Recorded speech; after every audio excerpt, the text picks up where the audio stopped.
Right now, I'd like to talk about the legislative branch of the U.S. federal government. As we know, the legislative branch is one of three branches. The executive and the judicial branch are the other two. The legislative is one of the most visible. Who knows where the legislative branch meets? In what building? The Capitol building. Yes, the Capitol building. And you'll see this a lot in different literature. It's a very recognizable structure. It looks something like that. This is the U.S. Capitol building. Now, how many different divisions are there within the legislative branch? There's two. You have the Senate, which has 100 members, and then you have the House of Representatives, which has 435 members. Now, there's 535 total. These are distributed, you have two for each state, and then these 435 are distributed across the different states on the basis of population. And so a state like Wyoming is going to have fewer than California, which is a much more populous state. Now, the primary goal, if you had to sum it up, of what the legislative branch does is they make laws. Okay? But that isn't the only thing they do. They're given a number of powers from the U.S. Constitution, which was established in 1787.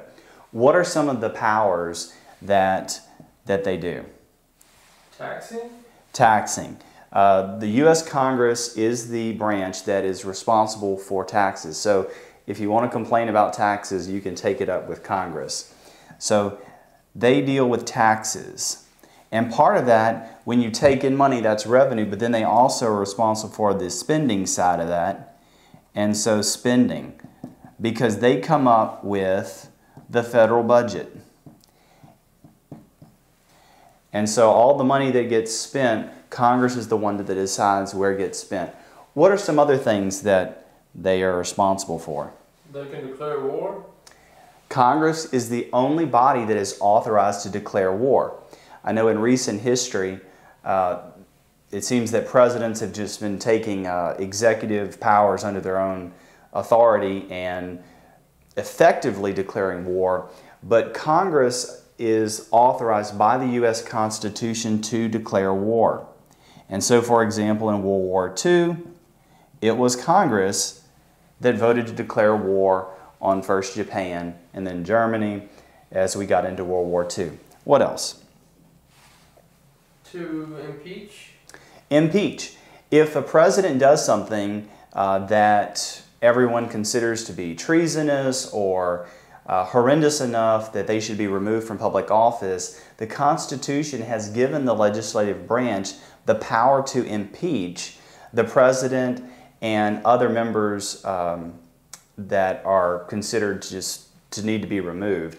Now, the House of Representatives can hold a vote to impeach, and then the Senate will have a separate trial on the impeachment, and it's got to go through both houses of Congress to be able to remove an officer from their position.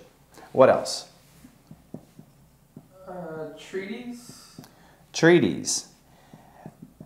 The Constitution establishes the president as the person that is authorized as an American to go to other countries and deal with their leaders and try to make foreign treaties.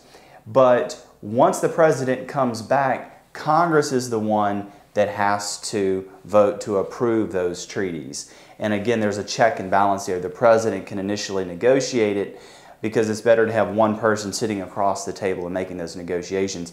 But Congress has oversight to make sure that that treaty is in a way that the American people are going to agree with. What else? They define jurisdiction?